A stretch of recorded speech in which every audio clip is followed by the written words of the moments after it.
Will the Bad Batch spinoff answer one of Star Wars' biggest questions? What happened to the clones? We finally know what the next Star Wars project is going to be, and it's going to feature some familiar faces. On Monday, Disney and Lucasfilm announced Star Wars: The Bad Batch as their newest animated series coming to Disney Plus in 2021. This series follows the eponymous Bad Batch, better known as Clone Force 99, a team of specialized clone commandos with advantageous genetic mutations that let them take on some of the most dangerous and challenging jobs in the Clone Wars. First introduced in the final season of the Clone Wars, the Bad Batch worked alongside Anakin Skywalker and recruited Clone Trooper Echo to their ranks after the Battle of Anaxis. And while we know you're supposed to never tell us the odds, it's a safe bet to say this show is going to answer at least one of the biggest questions that we've had about Star Wars canon in the wake of the prequels, namely, what exactly happened to the clones after the Clone Wars ended? Well, according to a press release, this series is going to follow the elite and experimental clones of the Bad Batch as they find their way in a rapidly changing galaxy in the immediate aftermath of the Clone Wars. They will take on daring mercenary missions as they struggle to stay afloat and find new purpose. So it sounds like we're getting the A-Team in space, namely in the galaxy far, far away, as the Bad Batch take on necessary missions that nobody else will do. I don't know about you, sounds like we're in for a pretty good batch of episodes. While there have been games and comics set in the immediate aftermath of the Clone Wars, The Bad Batch is going to be the first show or film in the galaxy far, far away set during this time period, chronicling the rise of the Empire. The end of Revenge of the Sith gave us the briefest of glimpses into this post-Clone Wars world, and the next closest entry is Solo, a Star Wars story, which takes place about 10 years later. This show looks like it's really going to flesh out the state of the galaxy following Episode 3. And all of this really raises a big question within Star Wars lore. What happened to the clones post the Clone Wars? Because up till now, their fate's kind of been all over the place.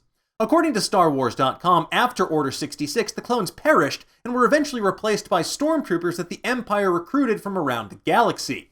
But in the Rebels Season 2 episode, The Lost Commanders, Rex says that the Emperor retired the clone army after it had served its purpose. So, did they perish or retire? Because it kind of seems like we have another certain point of view situation on our hands here. A certain point of view?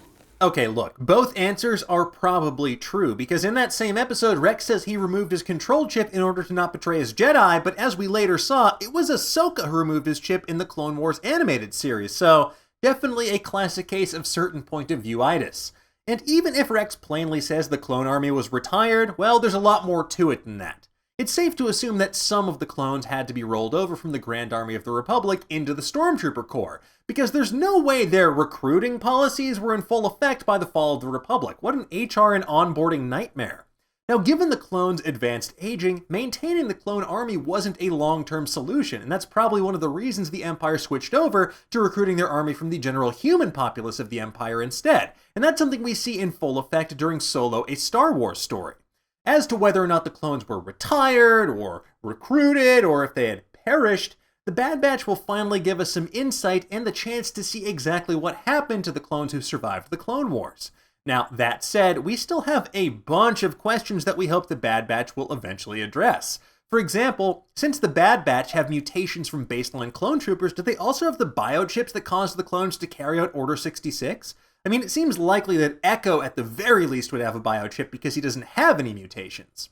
Also, will we see any returning characters from either the films or other series? Now, we wouldn't be shocked to see other familiar clones like Rex and Darth Vader making an appearance. That feels like a foregone conclusion.